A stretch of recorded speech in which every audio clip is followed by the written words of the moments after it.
वठो जागीर जन्नत जा उठो जागो मुसलमानो वठो जागीर जन्नत जा पंहिंजे इलाक़नि में ज़मींदार हूंदा आहिनि ज़मींदार को 5 एकड़न वारो बि ज़मींदार आहे 10 एकड़न वारो बि ज़मींदार आहे केटी जो मालिक ज़मींदार आहे पर असां वटि अहिड़ा माण्हू आहिनि अॼु बि चंदो जेके जागीरनि जा मालिक नवाब गैबी ख़ान खे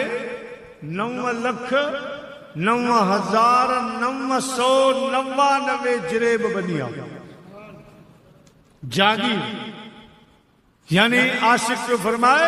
त रमज़ान शरीफ में रहमत बादल वांगुर कान वसंदी आहे जागीर वांगुर वसंदी आहे उठो जागो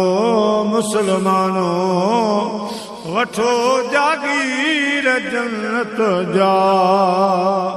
मुबारक हिन महीने में मुबारक हिन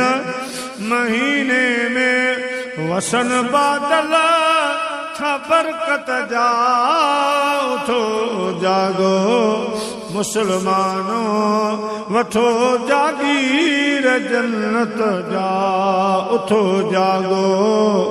मुसलमानो वठो जागीर जन्नत जा अदा खुली विया दर बेहतल जा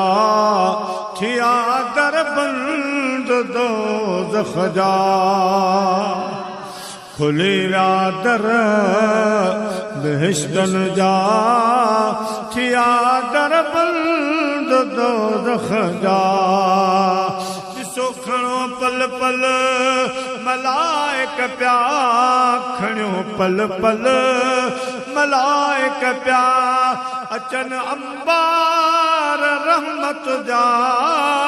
उठो जागो मुसलमानो वठो जागीर जन्नत जा उठो जागो मुसलमानो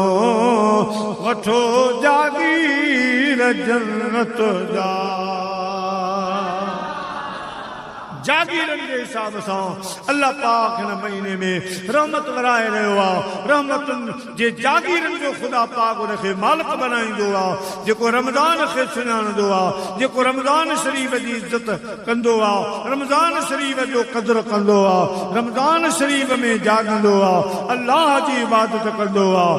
मुंहिंजा प्यारा उहो रहमत जे जागीरनि जो मालिक थी वेंदो आहे जन्नत में ख़ुदा उनखे जागीर अता फरमाईंदो दुआ कयो शाल असां रमज़ान खां राज़ी थी वञूं रमज़ान शरीफ़ असां खां राज़ी थी वञे चओ आमीन सल्लल्लाहु अलैहि या रसूल अल्लाह